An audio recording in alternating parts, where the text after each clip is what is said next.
जिल्हा मराठा सेवा पतसंस्थेत कार्यरत असणाऱ्या शाखा अधिकारी कविता ढोणे यांनी आपल्या संस्थेची ओळख सुरुवातीला सगळ्यांना करून दिली, तर कल्पना ठुबे यांनी डॉक्टर छाया महाले यांचा परिचय करून दिला।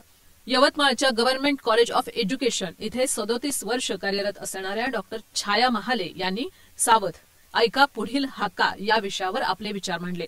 संवेदनांची उत्कटता असलेल्या काळात आपण जन्माला आलेलो आहोत याचा आनंद त्यांनी जसा सुरुवातीला मांडला तसाच आत्ताच्या मुलांमध्ये संवेदनशीलता कमी झाली आहे असं मतही त्यांनी परखडपणे मांडलं। कारण आत्ताच्या मुलांना छोट्या छोट्या गोष्टीही हाताळता येत नाही। या पार्श्वभूमीवर सावित्रीबाई फुले आणि जिजाऊंच्या आयुष्यातल्या अनेक घटना त्यांनी सांगितल्या। एकूणच इतिहासाच्या पार्श्वभूमीवर आत्ताच्या मुला-मुलींना पडणारे प्रश्न आणि त्यांच्या पुढचे प्रश्न याविषयी त्यांनी ठळकपणे आपले काही मुद्दे सगळ्यांसमोर मांडले।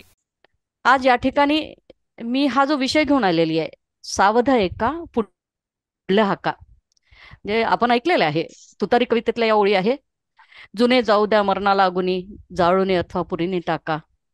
या याच्यातले हे ओळी आहेत की सावध एका पुढल्या हाका।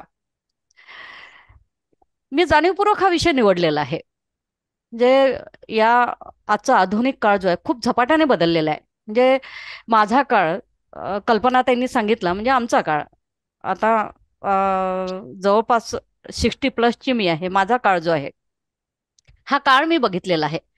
म्हणजे मी 60ला किंवा 50ला येईपर्यंत जे बदललं नव्हतं ते या 10 वर्षात खूप झपाट्याने बदललेलं आहे। म्हणजे आपल्या सगळ्यांना गंमत माहीत असेल, राजेश्रीताई, कल्पनाताई सुद्धा ते समजू शकतात, कारण जवळपास माझ्या आसपास त्या आहेत।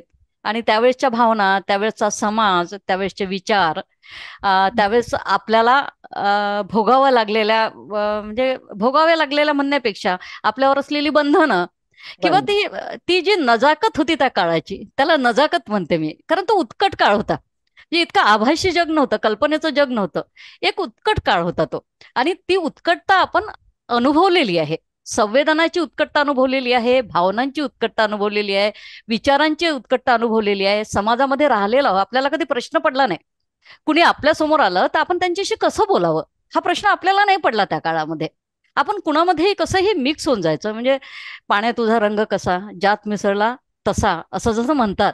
कुठल्याही वयोगटात आपण गेलं, कुठल्याही लोकांमध्ये गेलं तरी आपण असं पाण्यासारखं, रंगासारखं, पाण्यात रंग मिसळावं तसं मिसळून जायचं, एकजीव व्हायचं। आजच्या मुलांना ते जमत नाही। छोटे छोटे प्रश्न आहेत पण भयंकर प्रश्न आहे, म्हणजे ह्या हाका आपल्याला येत आहेत, त्याचे परिणाम आपल्याला दिसत आहे। कुठल्याही गोष्टीची योग्यता किंवा अयोग्यता म्हणा, किंवा ती गोष्ट चांगली आहे की वाईट आहे, हे आपण कशावरून ठरवतो? त्याची फलश्रुती काय आहे किंवा त्याचे परिणाम काय दिसत आहेत, त्या परिणामांवरून आपण ठरवतो की आपण करतो आहे ते योग्य आहे की अयोग्य आहे। आता आपण हा विषय मी का निवडला, म्हणजे तुम्हाला माहित आहे, आपल्याला माहित आहे, बोलत नाही कुणी, म्हणजे चळवळीत आल्यानंतर आपण कसं बोलायचं म्हणून आपण बोलत नाही, त्याला धाडस पाहिजे। म्हणजे ज्या क्षणाला मी एक विचार 14 वर्षापूर्वी मांडला, 15 वर्षापूर्वी मांडला, चळवळीत येताना मांडला, पण आज मला जाणवत आहे की तो माझा विचार कुठेतरी माझ्यासाठी, समाजासाठी थोडा चुकीचा ठरतो आहे। तर अशा वेळेस मी ते धाडसाने सांगितलं पाहिजे की नाही नाही, हे बरोबर नाहीये, आपल्याला बोलता आलं पाहिजे। जनुकीय श्रीमंती दिलेली आहे लोकांना, भौतिक श्रीमंती दिली असेल, पैशाची श्रीमंती दिली असेल, पण तो पैसा जनुकीय श्रीमंती नसली तर त्या रोगांमध्येच चालला जातो। जनुकीय श्रीमंती असली तर पैसाच लागत नाही, कारण हॉस्पिटलला, दवाखान्यामध्ये जावंच लागत नाही। हे आजच्या पोरांना कळायला पाहिजे। चारित्र्य हे अत्यंत महत्वाचं असतं। बरं, चारित्र्य नैतिकतेसाठी, लोकांना दाखवायसाठी महत्वाचं असतं असं मला वाटत नाही। चारित्र्य स्वतःसाठी महत्वाचं असतं। म्हणजे आपण जगाजवळ लपू शकतो, आपल्याला आपल्या मनाजवळ लपता येत नाही।